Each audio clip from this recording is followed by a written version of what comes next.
rails has been loaded. Red light flashing. Set for the Valet Buster O'Malley handicap. There they go. They're off and they're racing. True Player from toward the inside amongst the first of them to move. But Lillian's got very good speed. So's Brave Contender, who's digging up hard now on the inside and keen to find the fence and coming over Audio Boy, looking to slot in soon after the start. Malagarazi going forward. Up there in front of Manzor Magic. Dennis Shue near the rail, then True Player. Angel Shame settling back at Beckett's Gate, being followed then Pharaoh Show near the inside. Savorsky, Zachariah Bow. Truvinsky getting out the back, and last the mare Queen of Jerusalem at the crossing, 1600 to run, and almost jumping through it. Brave Contender leads. Brave Contender by a length over Lillian. Audio Boy found the fence. Beautiful piece of riding there early. Then Malagarazi up running fourth, and the tempo nice and solid. Back on the rails then at the 1400. Dennis Shue, 3/4 of a length to Manzor Magic, a length and a half away. Angel Shame on the inside of the favourite True Player.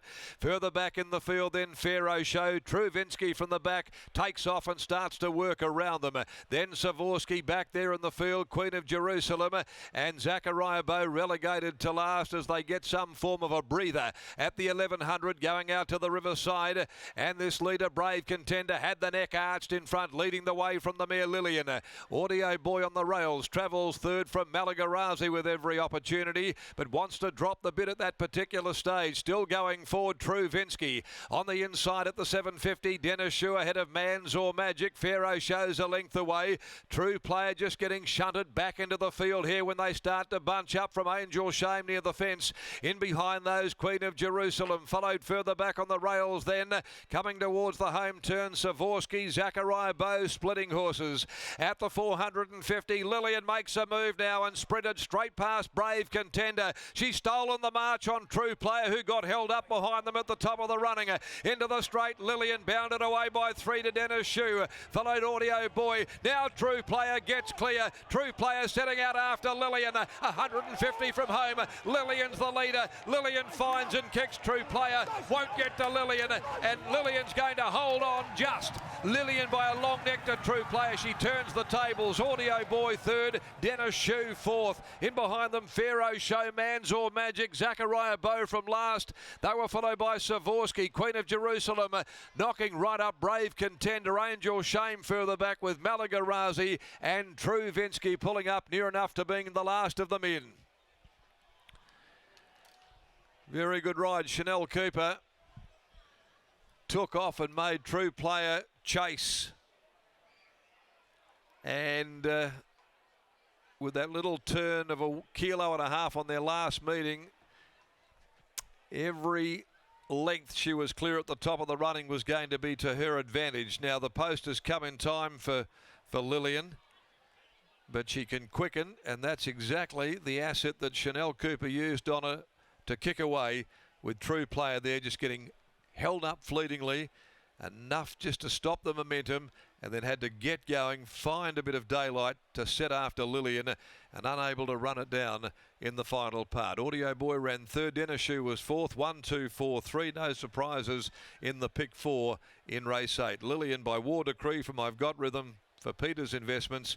A double for them today. They won the first with Hol Enough with Michael Grantham. Chanel Cooper, though, she gets a terrific pat on the back for a great ride there, and Lillian goes 5 out of 12. True Player second for Grant, Alana Williams. Lucy Fiore aboard the Playing God, gelding out a True Surrender. Audio Boy by Sessions from Amity Bell, Holly Knottle, Adam Durant. 2:18.61 looked a nice solidly run affair. Home in 34.92. A long neck and a half length were the margins to the Valet Buster O'Malley handicap. I reckon even Buster would have been happy with a ride like that, with Lillian winning the way she has and Chanel Cooper in the saddle. Stole the march on them at the top of the straight. The Grandstand Cup 1500 is next. No changes. They'll jump at 4:47. Lockie Taylor's back there in the yard. A double for Peters Investments and Michael Grantham today. A very good ride by young Chanel Cooper. We've seen some of our top flight apprentices in great form this afternoon.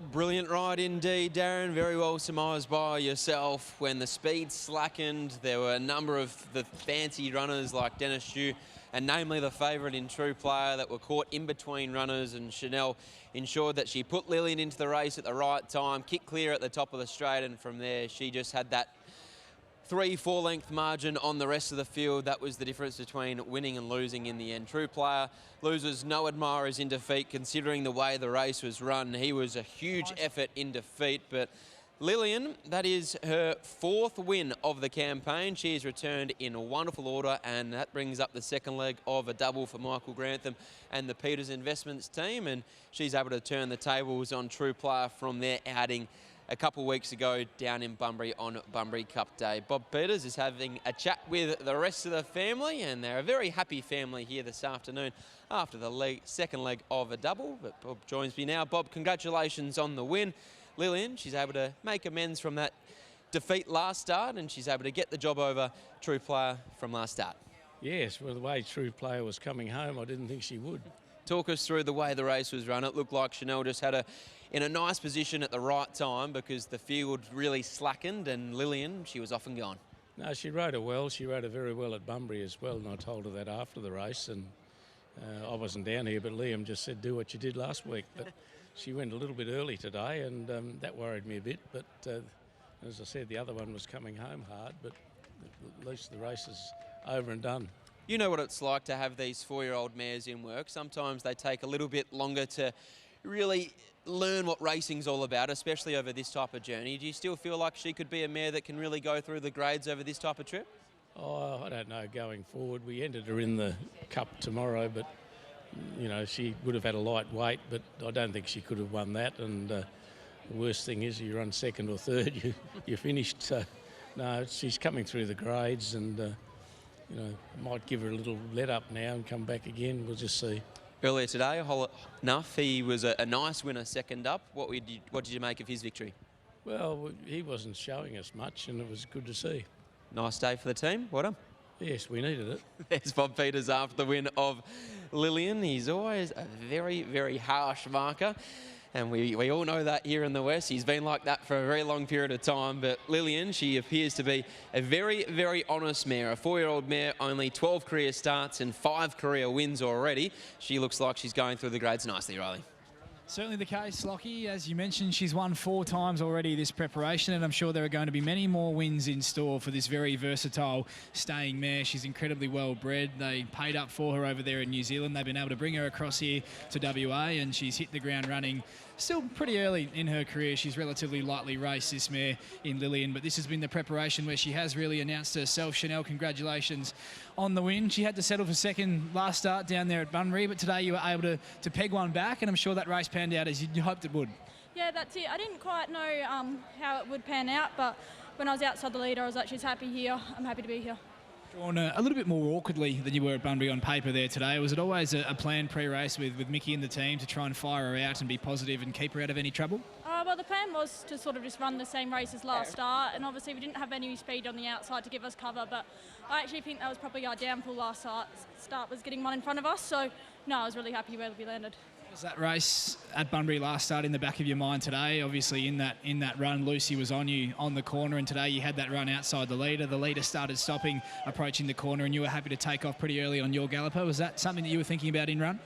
Definitely. Last start, Lucy swept around and sort of kicked me off the bridle when I wasn't ready, so I just knew this start I wanted to kick off and get my horse travelling before anyone could sort of beat me to it, so I was happy to get early.